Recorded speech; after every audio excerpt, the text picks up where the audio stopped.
James,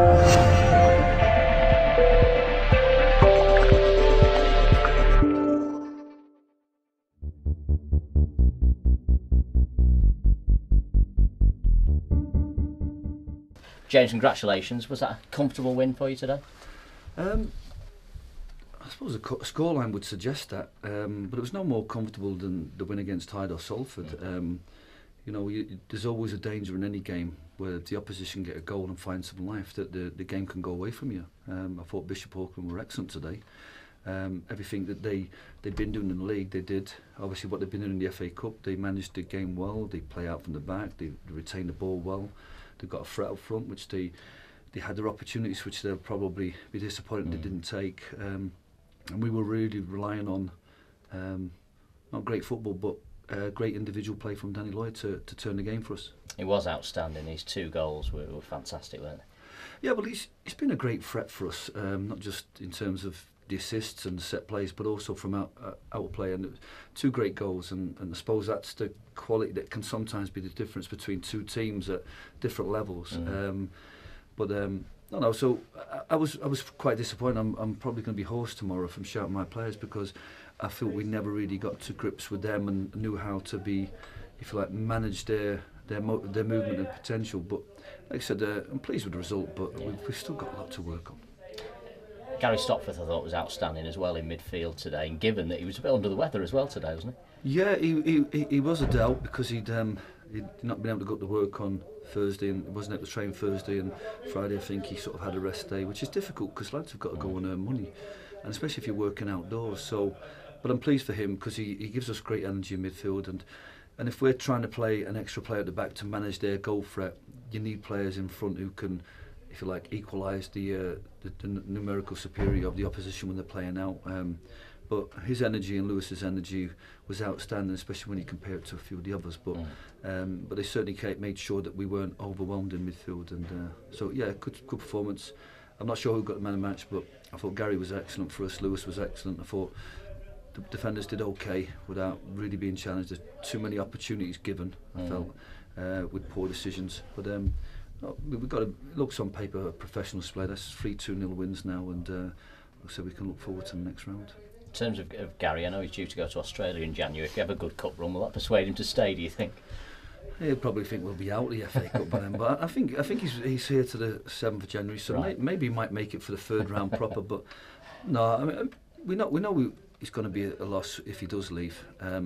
Like it's a life-changing opportunity from over there, and we knew that when he came in. And all we wanted was this infectious character who had like enthusiasm for life and enthusiasm for the game. So, and he's given us that. So we're not worried too much about January when we lose him. We'll give him a send-off. But at the moment we're just enjoying his company and the way that he goes about his business, because I've always said to my young players at the academy that the greatest attribute for any players is enthusiasm, and he's certainly got that in abundance.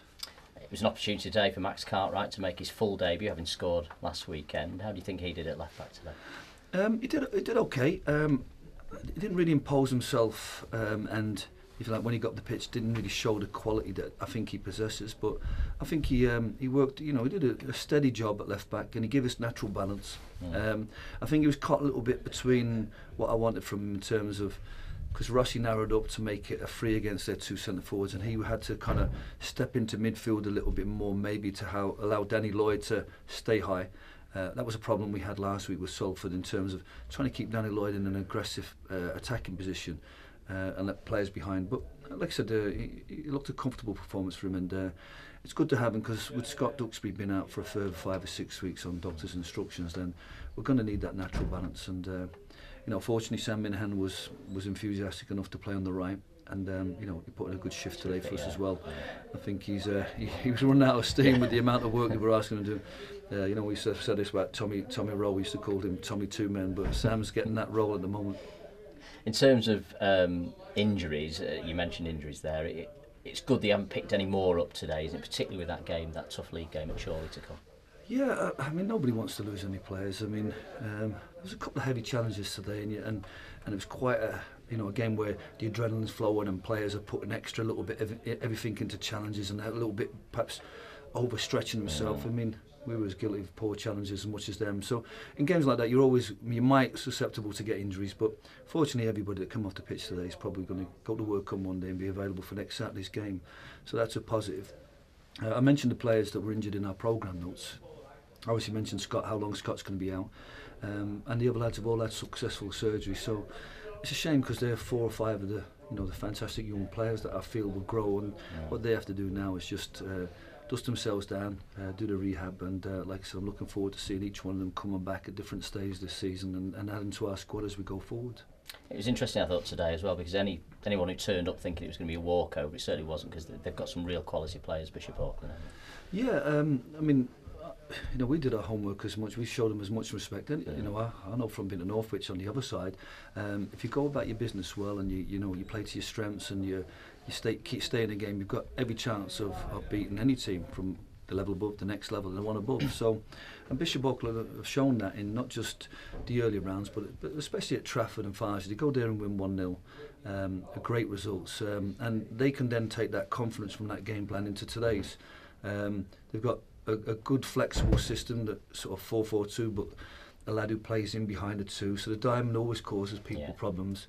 And with Ward up front, who's a real handful, does his target man and his link play well, and AJ got his chance today, unfortunately couldn't take it. So, but they've got to go for it, and them front three, and like I said, we had to make sure that they didn't impose themselves too much on us, and once we did that, it was a question of whether we could go at the other end and create enough opportunities to deserve the goals and the win. Because you changed it with your substitution, didn't you? Almost a 4-1 towards the end when Craig came on.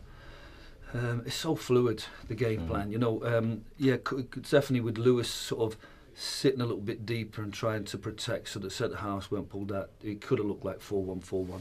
And great respect to Daniel and Sam Minihan, and they're the ones that get up with the centre forward and give you a little bit of dash on the flank. So they break out of shape, and no wonder that both of them were extremely tired near the end.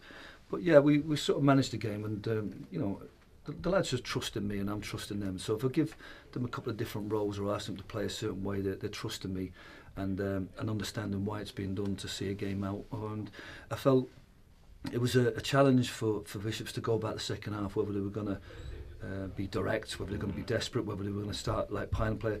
And I felt as long as we kept a good solid shape, we would always have chances in the counter-attack, same as we did against Salford. And we had the chances and could have got a third or fourth, but that would have been injustice to Bishop's overall performance. I know, James, you were in this position last season with Northwich, but I've got to ask the question, as you go into the first round proper, what are you looking for from the draw? Do you look for a name like, I don't know, Bolton Wanderers or Coventry or Sheffield United, or do you look for another lower ranked team here at Edgley Park? To be honest with you, the FA Cup results haven't come through, so I don't know who's the lower ranked sides, but it's so heavily weighted against the non-league sides. I mean, there'd be about 20-25 of us who would be pitched in with 50 odd league clubs and fighting for a small number of places then for the third round proper. I wouldn't say we were disappointed at Northwich last year when we got Boreham Wood, but it was a fantastic game and a fantastic opportunity for us to play the team at the next level. And although Salford was a real challenge for us last time out, because of not just that they're at our level and above us in the league, but also the fact of what they did last year. It'd be nice for our lads. I'd expect our lads, on the balance of probabilities, to have a real challenging game, whether that be at home or away. Everybody dreams of getting a league club at home and having the TV here, which gives a massive boost financially to the club. But I think whatever game it is, whether it's a team that's at the lower end and you've got a real chance of progressing to the second round, like we did at Northwich, or whether it's a team that really puts it up to you on the day and becomes a real spectacle in itself. But from my perspective, it would be nice to see a league club here at Edgley Park, like the good old days. Well said. Thank you, James.